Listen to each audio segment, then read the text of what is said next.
वृषोत्सर्ग की महिमा में राजा वीरवाहन की कथा।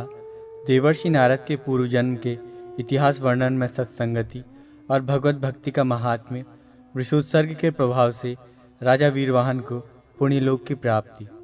गरुड़ ने कहा, हे प्रभु, जो तीर्थ सेवन और दान में निरंतर लगा है तथा अन्य साधनों से भी संपन्न है, उसे भी वृषोत्सर्ग किए बिना परलोक में सद्गति नहीं प्राप्त होती। इसलिए मनुष्य को वृषोत्सर्ग अवश्य करना चाहिए।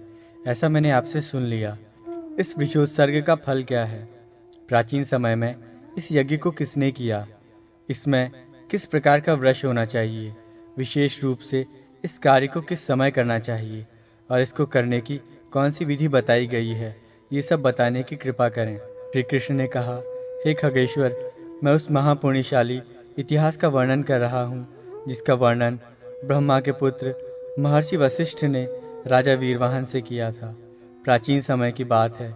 विराट नगर में वीरवाहन नामक एक धर्मात्मा, सत्यवादी, दानशील और विप्रों को संतुष्ट करने वाले राजा रहते थे। किसी समय वे शिकार खेलने के लिए वन में गए। कुछ पूछने की जिज्ञासा से वे वशिष्ठ मुनि के आश्रम में जा पहुँचे। वहाँ आसन ग्रहण कर विनम्रता से झुके हुए राजा ने ऋषियों की संसद में मुनि को नमस्कार करके पूछा। राजा ने कहा, हे मुने, मैंने यथाशक्ति प्रयत्नपूर्वक अनेक धार्मिक कृत्य किए हैं, फिर भी यमराज के कठोर शासन को सुनकर मैं हृदय में बहुत ही भयभीत हूँ। हे कृपा निधान, महाभाग ऋषिवर, मुझे यमदूत और देखने में अतिशय भयंकर लगने वाले नरक लोकों को न देखना पड़े, ऐसा कोई उपाय बताने की कृपा करें। वशिष्ठ ने कहा, हे राजन, शास्त्रवेत्ता अनेक प्रकार के धर्मों का वर्णन करते हैं, किंतु कर्म मार्ग से विमोहित जन सूक्ष्मतया उसको नहीं जानते। दान, तीर्थ, तपस्या, यज्ञ, संन्यास तथा पितृक्रिया आदि सभी धर्म हैं। उन धर्मों में भी वृषोत्सर्ग का विशेष महत्व है। मनुष्य को बहुत से पुत्रों की अभिलाषा करनी चाहिए। यदि उनमें से एक भी पुत्र गया तीर्थ में जाए, अश्वमेध यज्ञ करे अथवा नील वृषभ यथाविधि छोड़े, तो जाने अनजाने किए गए ब्रह्महत्या आदि पाप भी विनष्ट हो जाते हैं। ये शुद्धि नील वर्ण के वृषभ का उत्सर्ग अथवा समुद्र में स्नान करने से भी हो सकती है। हे राजेंद्र, जिसके एकादशाह में वृषोत्सर्ग नहीं होता, उसका प्रेतत्व स्थिर ही रहता है। मात्र श्राद्ध करने से क्या लाभ होगा? जिस किसी भांति नगर अथवा तीर्थ में वृषोत्सर्ग अवश्य करना चाहिए। हे खगेश, वृष यज्ञ के द्वारा प्रेतत्व से मुक्ति प्राप्त होती है, अन्य साधनों से नहीं। जो वृषभ शुभ लक्षणों से समन्वित, युवा तथा कृष्ण गल कंबल वाला हो और सदैव जो गायों के झुंड में घूमने वाला हो, उस वृषभ को विधि विधान से 4 अथवा 2 या 1 बछिया के साथ पहले उसका विवाह करना चाहिए। तदनंतर मांगलिक द्रव्यों एवं मंत्रों के साथ उन सब का उत्सर्ग किया जाए। इहर तीति इन 6 मंत्रों से अग्निदेव को आहुति देनी चाहिए। कार्तिक, माघ और वैशाख की पूर्णिमा, संक्रांति, अन्य पुण्यकाल, व्यतिपात तथा तीर्थ में और पिता की क्षय तिथि विषोत्सर्ग के लिए विशेष रूप से प्रशस्त मानी जाती है। जो वृषभ लाल वर्ण का हो और उसका मुंह पूंछ पांडु श्वेत पीत मिश्रित हो, खुर तथा सींगों का वर्ण पीत हो, ये नील वृषभ कहा जाता है। जो वृषभ श्वेत वर्ण का होता है वो ब्राह्मण है। जो लोहित वर्ण का है वो क्षत्रिय है। जो पीत वर्ण का है वो वैश्य है और जो कृष्ण वर्ण का है वो शूद्र है। अतः ब्राह्मण, क्षत्रिय एवं वैश्य वर्ण को अपने वर्ण के अनुसार वृषोत्सर्ग करना चाहिए, अथवा रक्त वर्ण का ही वृषभ सबके लिए कल्याणप्रद है। पिता, पितामह तथा प्रपितामह पुत्र के उत्पन्न होने पर यही आशा करते हैं कि ये मेरे लिए वृषोत्सर्ग करेगा। वृषोत्सर्ग के समय इस प्रकार प्रार्थना करनी चाहिए, हे धर्म, आप इस वृषभ रूप में संसार को आनंद प्रदान करने वाले देव हैं। आप ही अष्टमूर्ति शिव के अधिष्ठान हैं, अतः मुझे शांति प्रदान करें। आप गंगा यमुना का जल पिएं, अंतर्वेदी में घास चरें और हे वृष, धर्मराज के सामने मेरे पुण्य कर्म की चर्चा करें। इस प्रकार का निवेदन करते हुए संस्कर्ता को चाहिए कि वृषभ के दाहिने कंधे पर त्रिशूल और बाएं उरुभाग में चक्र का चिन्ह अंकित करके गंध, पुष्प तथा अक्षत आदि से बछिया के सहित उस वृषभ की पूजा करके विधिवत बंधन मुक्त कर दे। वशिष्ठ जी ने कहा, हे राजन, आप भी विधिवत वृषोत्सर्ग करें, अन्यथा सभी साधनों से संपन्न होने पर भी आपको सद्गति नहीं प्राप्त हो सकती है। राजन, पहले त्रेता युग में विदेह नगर में धर्मवत्स नामक एक ब्राह्मण था, जो अपने वर्णानुसार कर्म में अहर्निश निरत, विद्वान, विष्णु भक्त, अत्यंत तेजस्वी और यथालाभ से संतुष्ट रहता था। एक बार पितृपर्व के आने पर वो कुश लेने के लिए वन में गया। वहां इधर उधर घूमता हुआ वो कुश और पलाश के पत्तों को एकत्र करने लगा। एकाएक वहां पर देखने में अत्यंत सुंदर 4 पुरुष आए और उस ब्राह्मण को पकड़कर आकाश मार्ग से लेकर चले गए। वे चारों पुरुष उस दीन व्यथित ब्राह्मण को पकड़कर बहुत से वृक्षों वाले घनघोर वन, पर्वत के दुर्गों को पार कराते हुए एक वन से दूसरे वन के मध्य ले गए। हे राजन, वहां पर उस ब्राह्मण ने एक बहुत बड़ा नगर देखा। वो नगर मुख्य द्वार से समन्वित तथा अनेक प्रासादों से सुशोभित हो रहा था। चबूतरा, बाजार, खरीदी बेची जाने वाली वस्तुओं और नर नारी से युक्त उस नगर में तुरहियों की ध्वनि हो रही थी। वीणा और नगाड़े बज रहे थे। वहां कुछ भूख से पीड़ित, दीनहीन, पुरुषार्थ से रहित लोगों को भी उसने देखा। उसके बाद अत्यंत मैले कुचले, फटे पुराने वस्त्रों को पहने हुए लोग दिखाई पड़े। आगे हृष्टपुष्ट, स्वर्णाभूषण से अलंकृत, सुंदर सुंदर वस्त्र धारण किए हुए कुछ ऐसे लोग थे जो देवताओं के समान शोभा संपन्न थे, जिनको देखकर वो विस्मयाभिभूत हो उठा। वो सोचने लगा कि क्या मैं स्वप्न देख रहा हूँ अथवा ये कोई माया है या मेरे मन का ये विभ्रम है। वो ब्राह्मण इस प्रकार की शंका कर ही रहा था कि वे चारों पुरुष उसको लेकर राजा के पास गए। स्वर्ण जटित उस राजप्रसाद के बीच स्थित राजा को वो ब्राह्मण एकटक देखता ही रह गया। वहां पर एक महादिव्य सिंहासन था, जहां छत्र और चमर डुलाए जा रहे थे। उसके ऊपर स्वर्ण निर्मित मुकुट धारण किया हुआ महान शोभा संपन्न राजा बैठा हुआ था। वंदीजन उसका गुणगान कर रहे थे। राजा उस ब्राह्मण को देखकर खड़ा हो गया और उसने मधुपर्क तथा आसन आदि प्रदान कर उनकी विधिवत पूजा की। तत्पश्चात अत्यंत प्रसन्नचित्त होकर वो राजा उन विप्रदेव से इस प्रकार कहने लगा, हे प्रभु, आज आप जैसे धर्मपरायण विष्णु भक्त का दर्शन हुआ है। इससे मेरा जन्म सफल हो गया, मेरा एक कुल भी पवित्र हो उठा। तदनंतर राजा ने उस ब्राह्मण को प्रणाम किया और बहुत प्रकार से उनको संतुष्ट करके अपने दूतों से कहा, हे दूतों, ये ब्राह्मण देव जहाँ से आए हुए हैं, पुनः तुम सब इन्हें वहीं ले जाकर पहुँचाओ। ऐसा सुनकर उन ब्राह्मण श्रेष्ठ ने राजा से पूछा, हे राजन, ये कौन सा देश है? यहाँ पर ये उत्तम, मध्यम और अधम चरित्र वाले लोग कहाँ से आए हुए हैं? आप किस पुण्य के प्रभाव से यहाँ इन सब के बीच प्रधान पद पर विराजमान हैं? मुझको यहाँ किस लिए लाया गया और फिर क्यों वापस भेजा जा रहा है? ये सब स्वप्न के समान मुझे अनोखा दिखाई दे रहा है। इस पर राजा ने कहा, हे विप्रदेव, अपने धर्म का पालन करते हुए जो मनुष्य सदैव भगवान हरि की भक्ति में अनुरक्त और इंद्रियों के विषय से परे रहता है, वो मेरे लिए निश्चित ही पूज्य है। नित्य जो प्राणी तीर्थों की यात्रा करने में ही लगा रहता है, जो वृषोत्सर्ग के महात्म्य को भली भांति जानता है और जो सत्य एवं दान धर्म का पालक है, वो व्यक्ति देवताओं के लिए भी प्रणम्य है। हे परंतप, हे पूजा, आपका दर्शन हम सभी प्राप्त कर सकें, इसलिए आपको यहाँ लाया गया था। हे देव, आप मुझ पर प्रसन्न हो और मुझे इस साहस के लिए क्षमा करें। मैं स्वयं अपने संपूर्ण चरित्र का वर्णन करने में समर्थ नहीं हूँ। इस वृत्तांत का वर्णन मेरा ये विपश्चित नाम वाला मंत्री करेगा। राजा का वो मंत्री सब वेदों को जानने वाला विद्वान व्यक्ति था। अतः अपने स्वामी की हार्दिक इच्छा को जानकर वो कहने लगा, हे विप्र, ये राजा पूर्व जन्म में द्विज और देवताओं से सुशोभित विराट नगर में विश्वम्भर नामक एक वैश्य था। ऐसा मैंने सुना है। वैश्य वृत्ति से जीवन यापन करते हुए वो अपने परिवार का पालन करता था। नित्य गायों की सेवा तथा ब्राह्मणों की पूजा भी करता था। सत्पात्र को दान, अतिथि सेवा तथा अग्निहोत्र करना उसका नित्य धर्म था। सत्यमेधा नाम की पत्नी के साथ उसने विधिवत गृहस्थाश्रम का संचालन किया। उसने स्मार्त कर्म के अनुष्ठान से सभी लोगों तथा श्रौत कर्मों से देवताओं को जीत लिया। किसी समय जब वो वैश्य अपने भाइयों के साथ बहुत से तीर्थों की यात्रा कर अपने घर लौट रहा था, तब मार्ग में ही उसे लोमश ऋषि का दर्शन हो गया। उसने महर्षि के चरणों में दंडवत प्रणाम किया। हाथ जोड़कर विनयावनत खड़े उस वैश्य से करुणा के सागर महर्षि लोमश ने पूछा, हे भद्र पुरुष, ब्राह्मणों और अपने भाई बंधुओं के साथ आप कहाँ से आ रहे हैं? धर्म प्राण, आपको देखकर मेरा मन आर्द्र हो उठा है। इस पर विश्वम्भर वैश्य ने उत्तर दिया, मुनिवर, ये शरीर नश्वर है, मृत्यु प्राणी के सामने ही खड़ी रहती है। ऐसा जानकर अपनी धर्मपरायणा पत्नी के साथ मैं तीर्थ यात्रा में गया था। तीर्थों का विधिवत दर्शन एवं प्रचुर धन दान कर मैं अपने घर की ओर वापस जा रहा था कि सौभाग्यवश आपका दर्शन हो गया। लोमश ने कहा, इस भारतवर्ष की पावन भूमि में बहुत से तीर्थ हैं। आपने जिन तीर्थों की यात्रा की है उनका वर्णन मुझसे करें।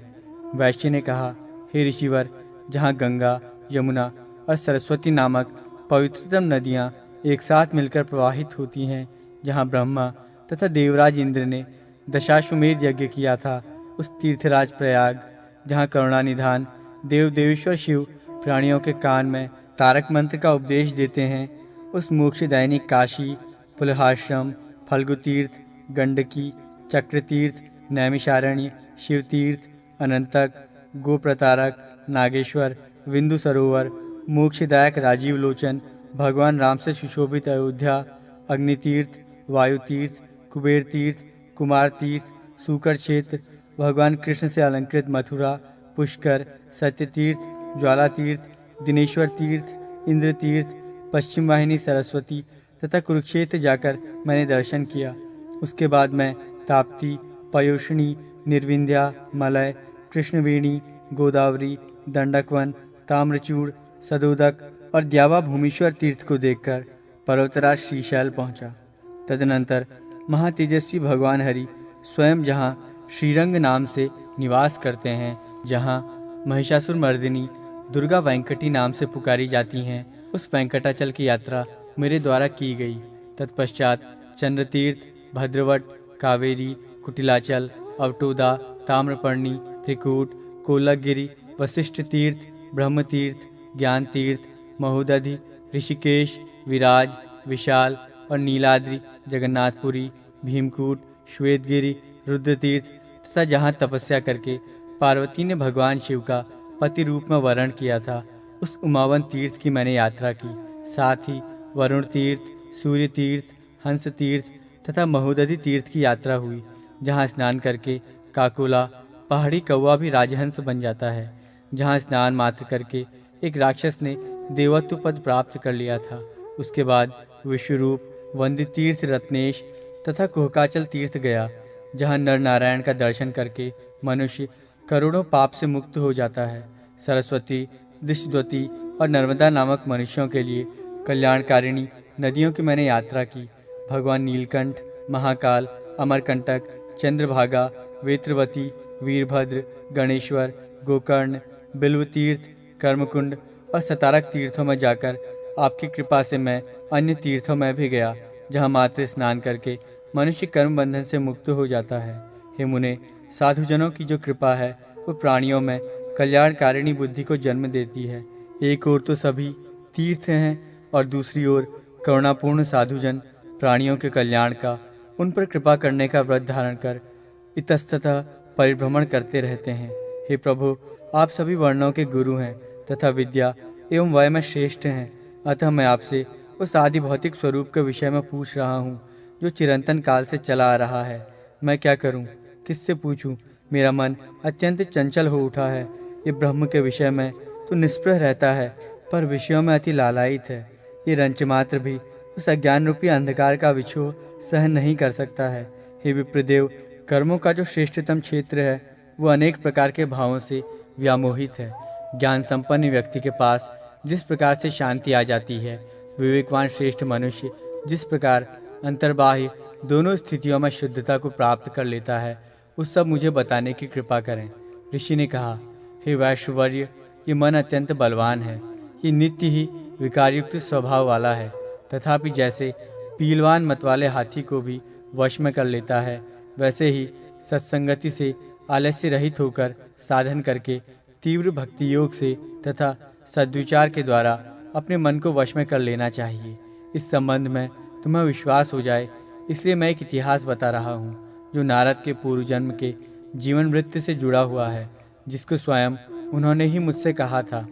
नारद जी ने मुझसे कहा, हे मुने, मैं प्राचीन काल में किसी श्रेष्ठ ब्राह्मण का दासी पुत्र था। वहीं पर मुझे महान पुण्यात्माओं की सत्संगति प्राप्त करने का सुअवसर भी मिला। एक बार वर्षा काल में भाग्यवश मेरे घर साधुजन ठहरे हुए थे। मेरे द्वारा विनम्रता पूर्वक बराबर की गई सेवा से अत्यंत संतुष्ट होकर उन लोगों ने मुझे उपदेश दिया, जिसके प्रभाव से मेरी बुद्धि निर्मल और हितैषणी बन गई, जिससे अब मैं अपने में ही सबको विष्णुमय देखता हूँ। मुनियों ने नारद जी से कहा, हे वत्स, तुम सुनो, हम सब तुम्हारे हित में कह रहे हैं। जिसको स्वीकार कर तदनुसार जीवन यापन करने वाला प्राणी इस लोक और परलोक दोनों में सुख प्राप्त करता है। इस संसार में अनेक प्रकार के देवता, पक्षी तथा मनुष्य आदि की योनियां हैं, जो कर्म पाश में बंधी हुई हैं। वे सदैव पृथक पृथक रूप से कर्म फलों का भोग करते हुए सत्वगुण से देवत्व, रजोगुण से मनुष्यत्व और तमोगुण से तिर्यक योनि प्राप्त करते हैं। वासना में आबद्ध बुद्धिहीन प्राणी माता के गर्भ से बार बार जन्म लेकर मृत्यु का वरण करता है। इस प्रकार उन असंख्य योनियों में जाकर वो कभी दैवयोग से ही मनुष्य की दुर्लभ योनि को प्राप्त कर महात्माओं की कृपा से भगवान हरि को जानकर तथा अपार भवसागर को रोग रूपी ग्राह और मोह रूपी पाश से युक्त समझकर मुक्त हो जाता है। इस भवसागर को पार करने के इच्छुक प्राणी के लिए राम नाम स्मरण के अतिरिक्त अन्य कोई साधन हमें दिखाई नहीं देता है। जैसे दही का मंथन करने से नवनीत और काष्ठ का मंथन करने से अग्नि प्राप्त होती है, वैसे ही आत्म मंथन कर उस परमात्मा को जो प्राणी जान लेता है वो सुखी हो जाता है। ये आत्मा नित्य, अव्यय, सत्य, सर्वगामी, सभी प्राणियों में अवस्थित और महान है। यह अप्रमेय है। इस स्वयं में ज्योति स्वरूप एवं मन से भी अग्राह्य है। ये वो तत्व है जो सच्चिदानंद स्वरूप है और सभी प्राणियों के हृदय में विराजमान रहता है। भावों के विनष्ट हो जाने पर भी कभी विनष्ट नहीं होता है। जिस प्रकार आकाश सभी प्राणियों में, तेज जल में तथा वायु सभी पार्थिव पदार्थों में स्थित है, उसी प्रकार आत्मा सर्वत्र व्याप्त और निर्लेप है।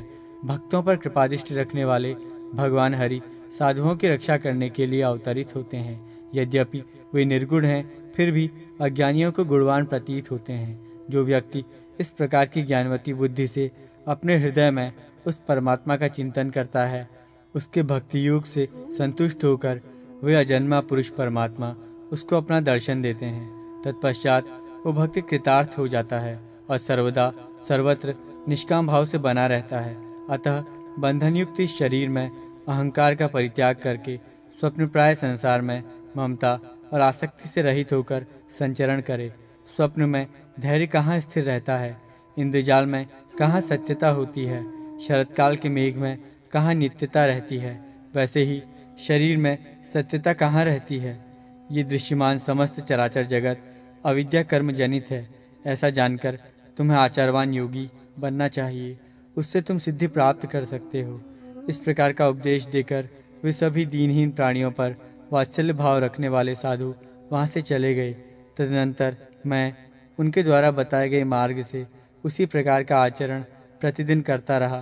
कुछ ही समय के पश्चात मैंने अपने अंतःकरण में एक आश्चर्यजनक दृश्य देखा कि शरतकालीन चंद्रमा के समान निर्मल, प्रतिक्षण आनंद प्रदान करने वाला अद्भुत प्रकाशपुंज प्रज्वलित हो रहा है।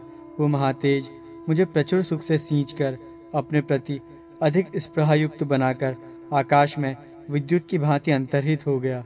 भक्ति पूर्वक मैं उस अनोखे ज्योतिपुंज का ध्यान करता हुआ समय आने पर अपना शरीर छोड़कर विष्णुलोक चला गया। हे ब्राह्मण, उन्हीं प्रभु की इच्छा से पुनः मेरा जन्म ब्रह्मा से हुआ।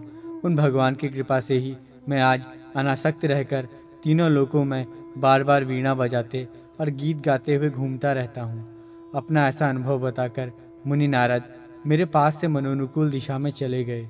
उनकी उस बात से मुझको बड़ा ही आश्चर्य हुआ और बहुत संतोष भी मिला। अतः सत्संगति तथा भगवत भक्ति से तुम्हारा विशुद्ध, निर्मल और शांत स्वभाव वाला मन सुखी हो जाएगा। हे धर्मज्ञ, साधु संगति होने पर अनेक जन्मों में किया गया पाप शीघ्र ही उसी प्रकार विनष्ट हो जाता है जैसे शरतकाल के आने पर बरसात समाप्त हो जाती है। वैश्य ने कहा, हे ऋषिराज, आपके इस वाक्यमृत रसपान से मेरे अंतःकरण को शांति मिल गई। आज आपके इस दर्शन से मेरी समस्त तीर्थ यात्रा का फल प्रकट हो उठा है। ये सुनकर लोमश जी ने कहा, हे राजेंद्र, धर्म, अर्थ और काम इस त्रिवर्ग के फल की इच्छा करने वाले, तुम्हारे हित में ये मानता हूँ कि वृषोत्सर्ग के बिना जो बहुत से सत्कर्म तुमने किए हैं वे सब ओसकणों के रूप में पृथ्वी पर गिरे हुए जल के समान कुछ भी कल्याण करने की सामर्थ्य नहीं रखते हैं। इस पृथ्वी तल पर विशोत्सर्ग के सदृश हितकारी कोई साधन नहीं है। इस श्रेष्ठ कर्म को करने वाले लोग अनायास पुण्यात्माओं को सद्गति प्रदान कर देते हैं। विशोत्सर्ग कर्म जिसने किया है वो व्यक्ति और जो अश्वमेध यज्ञ का करता है, मेरी दृष्टि में दोनों समान हैं। वे दोनों दिव्य शरीर प्राप्त करके इंद्रदेव का सानिध्य ग्रहण करते हैं। अतः तुम पुष्कर तीर्थ में जाकर विशोत्सर्ग कर्म को संपन्न करो। हे साधु, उसके बाद ही तुम अपने घर जाओ, जिससे कि इस तीर्थ यात्रा का समस्त कृत्य भली भांति पूर्ण हो जाए। विपश्चित ने कहा। इसके बाद वो वैश्य यज्ञ को पूर्ण करने वाले वरारूपी भगवान जहाँ विद्यमान हैं, उस श्रेष्ठ पुष्कर तीर्थ में गया और उसने कार्तिक पूर्णिमा के दिन ऋषि श्रेष्ठ ने जैसा कहा था उस विशोत्सर्ग कर्म को विधिवत संपन्न किया। इसके बाद लोमश ऋषि की संगति से वो बहुत से तीर्थों में गया। अधिक पुण्य नीलविष विवाह से उसको प्राप्त हुआ था। श्रेष्ठ विमान पर चढ़कर दिव्य विषयों को भोगने के बाद उसका वीरसेन के राजकुल में जन्म हुआ। इस जन्म में उसको वीर पंचानन नाम की ख्याति प्राप्त हुई। वो धर्म, अर्थ, काम और मोक्ष इस पुरुषार्थ चतुष्ट का एक अद्वितीय साधक था। वृषोत्सर्ग करते समय वहाँ जो नौकर चाकर उपस्थित थे, वे भी गाय की पूंछ के तर्पण के छींटों का स्पर्श करके दिव्य रूप हो गए। जो दूर से ही इस कार्य को देख रहे थे, वे लोग हृष्ट पुष्ट हो गए और उनका स्वरूप कांति से चमक उठा। इसके अतिरिक्त जो लोग इस सत्कर्म के भूभाग से बहुत दूर थे, वे मलिन दिखाई दे रहे थे। विशोत्सर्ग न देखते हुए जो लोग उसकी निंदा करने वाले थे, वे अभागे, दीनहीन और व्यवहार आदि में रुक्ष, कृश और वस्त्र विहीन हो गए। हे द्विज, मैंने भगवान पराशर से पूर्वजन से संबंध इस राजा का अद्भुत और धार्मिक जो वृत्तांत सुना था, उसका वर्णन आपसे कर दिया। इसलिए आप मेरे ऊपर कृपा करके अब अपने घर लौट जाएं। मंत्री के ऐसे वाक्यों को सुनकर वे ब्राह्मण अत्यधिक आश्चर्यचकित हो उठे। तदनंतर राजसेवकों के द्वारा उन्हें घर पर पहुंचा दिया गया। वशिष्ठ ने कहा, हे राजन, सभी कर्मों में वृषोत्सर्ग कर्म श्रेष्ठतम है। अतः आप यदि यमराज से भयभीत हैं तो यथाविधि वृषोत्सर्ग कर्म ही करें। हे राजश्रेष्ठ, वृषोत्सर्ग के अतिरिक्त अन्य कोई भी ऐसा साधन नहीं है जो मनुष्य को स्वर्ग प्राप्ति की सिद्धि प्रदान कर सके। आपको मैंने धर्म का रहस्य बता दिया है। यदि पति पुत्र से युक्त नारी पति के आगे मर जाती है तो उसके निमित्त वृषोत्सर्ग नहीं करना चाहिए, अपितु दूध देने वाली गाय का दान देना चाहिए। श्री कृष्ण ने कहा, हे खगेश, महर्षि वशिष्ठ के उक्त वचनों को सुनकर राजा वीरवाहन ने मथुरा में जाकर विधिवत वृषोत्सर्ग का अनुष्ठान किया। तदनंतर अपने घर पहुंचकर उसने अपने को कृतार्थ माना। समय आने पर जब उसकी मृत्यु हुई तब यमराज के दूत उसको लेकर कालपुरी की ओर चले, किंतु उस नगर को पार करके मार्ग में जब वो अधिक दूर निकल गया तो उसने दूतों से पूछा कि श्राद्धदेव का नगर कहाँ है। तब दूतों ने उसको बताया कि जहाँ पापी लोग पाप शुद्धि के लिए यमदूतों के द्वारा नरक में ढकेले जाते हैं, वहाँ धर्माधर्म की विवेचना करने वाले धर्मराज विराजमान रहते हैं, वहीं वह श्राद्धदेवपुर है। आप जैसे पुण्यात्माओं के द्वारा वो नहीं देखा जाता है। उसी समय देव गंधर्वों के सहित दिव्य रूप वाले धर्मराज ने उस राजा के समक्ष अपने को प्रकट किया। अपने सामने उपस्थित धर्मराज को देखकर राजा ने बड़े ही आदर के साथ हाथ जोड़कर उन्हें प्रणाम किया और प्रसन्नचित्त होकर उसने अनेक प्रकार से गुण कीर्तन करते हुए उन्हें संतुष्ट किया। धर्मराज ने भी राजा की प्रशंसा करके यही कहा, हे दूतों, तुम सब इन्हें उस देवलोक में ले जाओ जहाँ प्रचुर भोग के साधन सुलभ हैं। राजा वीरवाहन ने उस आदेश को सुनकर सामने ही स्थित धर्मराज से पूछा, हे देव, मैं ये नहीं जानता हूँ कि आप मुझे किस पुण्य के प्रभाव से स्वर्गलोक ले जा रहे हैं। धर्मराज ने कहा, हे राजन, तुमने दान यज्ञादि अनेक पुण्य कार्यों को विधिवत संपन्न किया है। वशिष्ठ की आज्ञा मान करके तुमने मथुरा में वृषोत्सर्ग भी किया है। हे नरेश, यदि मनुष्य थोड़े भी धर्म का सम्यक रूप से पालन करता है तो वो ब्राह्मण और देवताओं की कृपा से अधिकाधिक हो जाता है। ऐसा कहकर यमुना के भ्राता उसी क्षण अंतर्धान हो गए। तत्पश्चात वीरवाहन स्वर्ग में जाकर देवताओं के साथ सुखपूर्वक रहने लगा। श्री कृष्ण ने कहा, हे पक्षीराज, मैंने वृषोत्सर्ग नामक यज्ञ का महात्म्य विस्तार पूर्वक तुम्हें सुना दिया है। प्राणियों के पाप कर्म को समाप्त करने वाले इस आख्यान को सुनने वाला व्यक्ति पाप मुक्त हो जाता है।